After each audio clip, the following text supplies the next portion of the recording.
ચાલો મિત્રો, તો આજે હું તમારી સાથે શેર કરીશ દૂધીના મુઠિયાની રેસીપી, જે ખાવામાં એકદમ સોફ્ટ અને ટેસ્ટી હોય. તો ચાલો રેસીપી શરૂ કરીએ.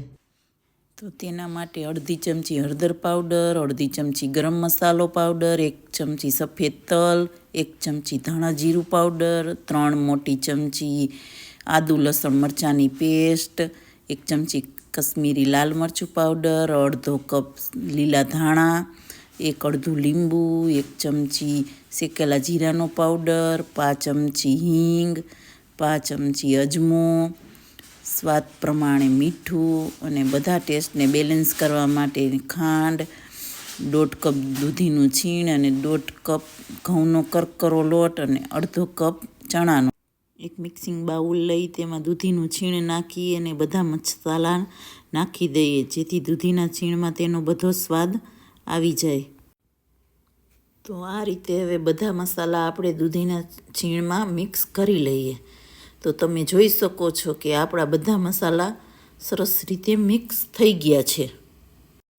હવે તેમાં ચણાનો લોટ નાખી, ઘઉંનો લોટ નાખી અને તેને સારી રીતે મિક્સ કરી લઈએ, જેથી તેમાં લોટ અને મસાલો આપણો સરસ રીતે મિક્સ થઈ જાય.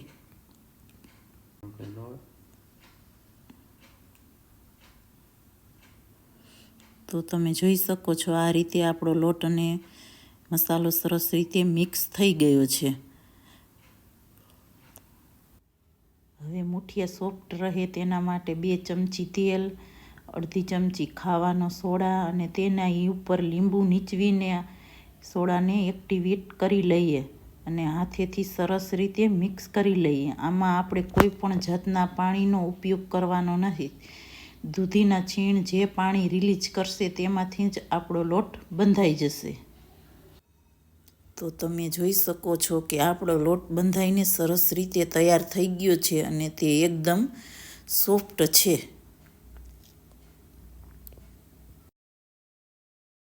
તો હવે હાથમાં થોડું તેલ લગાવી અને બધા મુઠિયાને વાળી લઈએ, જે મુઠિયાનો શેપ આપી અને તેને સરસ રીતે તૈયાર કરી લઈએ. તો તમે જોઈ શકો છો કે કેવી રીતના મુઠિયા વાળું છું અને તેનો શેપ આ રીતે સરસ લાંબો આપી દીધો છે, જેથી તે ચડવામાં પણ સરસ રીતે ચડી જાય, જો તમે જોઈ શકો છો. તો આ રીતે હવે આપણે બધા મુઠિયા તૈયાર કરી લેશું.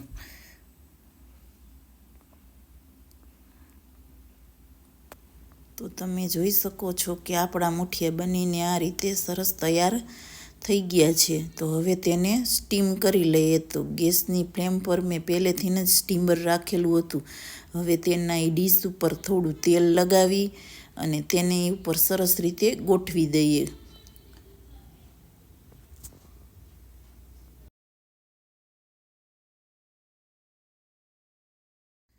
તો સરસ ગોઠવાઈ ગયા છે. હવે તેને હાઈ ગેસની ફ્લેમ પર 10 થી 12 મિનિટ માટે કૂક કરી લઈએ.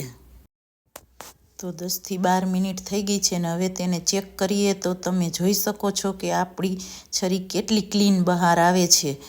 તો હવે તેને થોડી વાર માટે ઠંડા કરી લઈએ. હવે થોડા ઠંડા થઈ ગયા છે અને તેનું કટિંગ કરી લઈએ, જેથી આપને વઘારવામાં સરળતા રહે. તો તમે જોઈ શકો છો કે કેટલા સરસ સ્પંચી બન્યા છે.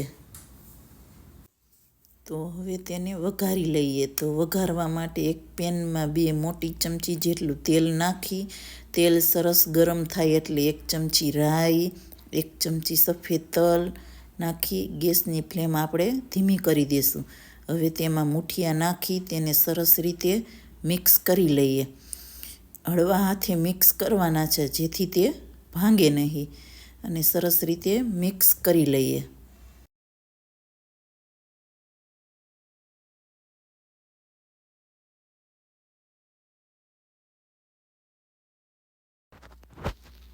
તો સરસ મિક્સ થઈ ગયા છે. હવે તેને ઢાંકણ ઢાંકીને 1 મિનિટ માટે કૂક કરી લઈએ.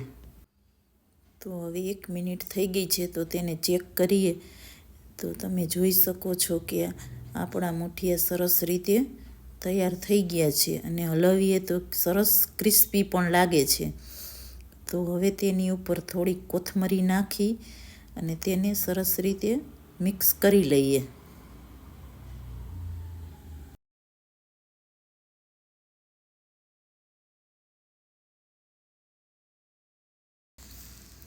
તો તમે જોઈ શકો છો કે આપણા દૂધીના મૂઠિયા બનીને સરસ તૈયાર થઈ ગયા છે. તો ચાલો તેને હવે ગરમા ગરમ સર્વ કરી લઈએ.